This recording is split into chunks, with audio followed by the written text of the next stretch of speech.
Hello everyone, Tina here. I hope your day is going wonderful. Thank you so much for joining me. Well, today we're going to create a project for Altenew. This is actually for a blog hop that's happening right now.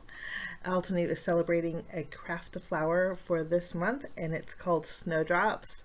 It's a layering die set, and so we're going to create a project, but there is lots of inspiration with this die, and I encourage you guys to follow along with the blog hop. You'll have lots of fun, and then there is also a giveaway too, so that's always fun. So check out the details over on my blog. I'll list it down below. We're going to jump in, and we're going to do some die cutting. These are called snowdrops, and I immediately thought of a winter scene for these flowers, so that's what we're going to do. There's actually 4 flowers that you can create at once, which makes it really nice. They're different sized flowers. So I'm bringing in some dark green cardstock and white cardstock. We're going to keep our flowers white. Now my olive greenish color cardstock, I want to dull down a little bit. So I'm going to bring in my distress ink. This is Picket Fence, which is a white. I'm just going to do a little bit of blotching on this olive green cardstock to tone down the color, give it a kind of a winter feel. Once I'm happy with this, we are going to grab our dies and do some die cutting. Now again, there's 4 flowers in this set. I'm going to actually die cut out 7 in total. And then there's also 4 long skinny stems for these flowers, and then there's 2 leaves that go with it. For today, I decided not to use the thicker leaves, just the stems for my flowers. So we're going to add all the petals to the white cardstock, the stems to the green, and then there's a few little pieces that we're going to die cut out with the green, like the tops of the flowers, and also there's some detail pieces for the flowers, so we're going to die cut out with the green cardstock. We're just going to line them up. There are 4 stems and 4 flowers. One of the stems is super long. If you guys like to make slimline cards, I think the long stem would be perfect for that. Actually, all of these would be, but the long stem is longer than an A2 panel. So we're not going to use that one for our card today, but that would be actually really good for a slimline card. So we're going to put that one back. You can see the 2 thicker leaves in the set we're not going to use. We'll keep those there, but we will add the detail pieces here. Once everything is die cut, just punch them out. You can see how they're like little blades of grass, thicker at the bottom and then thinner at the top. That's what makes these flowers so pretty. I'm going to use my Altenew Precision Glue. Loving this glue lately. It has like a ballpoint pen tip, so it's great for fine details. But I'm layering my flowers together. Basically, you take the base layer, add the top layer, and then you add a dot of glue for the green part of the base of the flower. You can see there.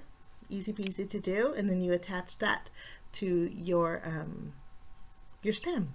I'm going to add a dot of glue. I found it easier to let the glue dry a little bit and get a little tacky because the stem is itty bitty. So when you let it dry, it adheres a lot nicer. I'm going to lift it up and show you.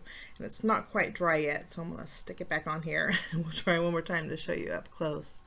But I love the very skinny stem. I think it's just gorgeous. So there's one. I'm just going to continue on. It's basically the same thing.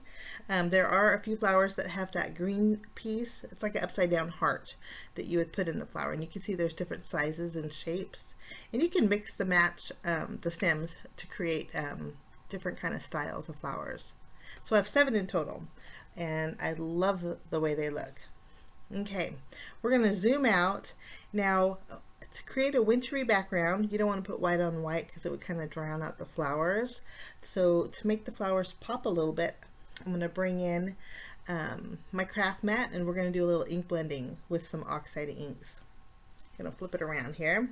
We are going to bring in some speckled egg distress oxide ink, and I'm just using my blending brush and adding a little bit of color to the very bottom of my petals. This way it's going to turn the white into like a gray blue, kind of subtly. You know, you want to keep your flowers white looking. I think this is the best way to do that.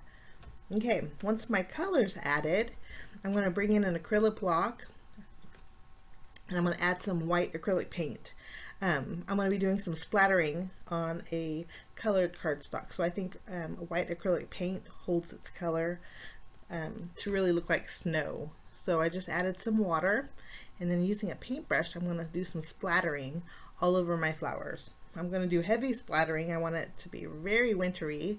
So I'm going over the flower stems and also the flower petals to give that a snowy look. Now once we have this done, we are going to bring in some colored cardstock. It's actually a panel that measures 3.5 inches by 4 3/4. We're going to scoot these aside here. Eventually we're going to dry these with our heat gun, but I want to dry everything at once. So I just use my tweezers to move them over. Okay, now I wanted my background to be a little bit more dramatic, so I'm bringing in some more distressed oxide inks. This time this is Stormy Sky, and I'm just going to go around the edges of my blue panel, just so we have like a little lighter halo in the middle. I love this for snow scenes. And then lately I've been adding my black soot around that, but I want to keep this more in the blue family than the darker edges. Okay, we're gonna do some splattering on this one, and I'm going heavy with my acrylic paint here. Once I'm happy with this, we're gonna set this aside, and then I'm going to take a same size panel as my blue cardstock. We're gonna cut it out with white, so it's 3.5 inches by 4 3/4. Now I want to create a couple of snowbanks. If you have some border dies that would do this, you can use those, but I'm just using my scissors and creating a very shallow one, and then I'm going to flip my panel around and then create one a little bit taller, and then we have a couple of snowbanks. Okay, now I wanted to add, we're going to add some splatter to my snowbank, so we're going to do the same thing that we did with the petals of our flowers. First we're going to add a little shading with speckled egg distress oxide ink, and we're not going all the way down to the bottom because we just want it to basically still look white. After I have this done, I'm going to go in just using the ink that's left over from my Stormy Sky, and I'm going to highlight the edges of my snowbank so they stand out. Okay, so my snowbanks are done. We have some more ink on our block. We'll just take that leftover acrylic paint and do some more splattering on our snowbanks here. I had to add a little more water. It was drying out a bit. So everything has lots of snowflakes. I went ahead and used my heat gun and dried all my panels. So now we can assemble our card. I'm taking the largest snowbank. We're going to adhere that to the bottom of our panel. After this is adhered, we can go ahead and add our flowers now. I'm going to add our flowers. You know, I thought about adding some more of the picket fence, which is the white distress ink, but it was doing nothing with that colored cardstock. So I decided just to put that ink aside and continue. Okay, we're going to take one of our flowers. I'm going to add adhesive on the very bottom with my tape runner, and then I'm going to add a foam square on the flower petal part. And then we're going to arrange them,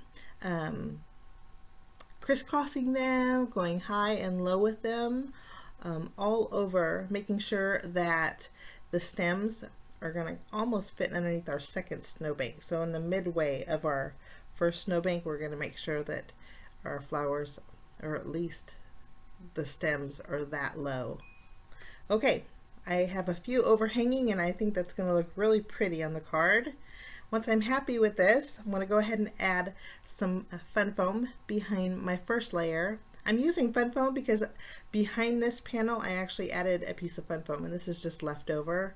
Fun foam helps with adding dimension, and it also helps flatten your panel. Since I used my heat gun to dry the acrylic paint, it kind of warped my panel, so adding a full sheet of fun foam behind it helped flatten it. But I just love the wintry scene of these snowdrops. I think they're so pretty. My card base today is a standard A2 size card. I'm using a pale blue cardstock. I'm going to go ahead and remove the release paper off of my fun foam. I used the adhesive back fun foam. We're going to add our panel, and then last but not least, I'm just going to use my my glue pen, and we are going to go ahead and add some embellishments. These are like cloudy gems we're going to add, almost like little snowdrops in the background. But that is my card for today, guys. I encourage you guys to follow along with the blog hop. It's super fun, and there's lots of giveaways. Details for that over at the Altenew blog. I'll leave the Altenew blog down below in my description area if you want to start at the beginning. It's always a great place to start. But thank you so much for joining me. Have a lovely day, and we will see you again soon. Bye-bye.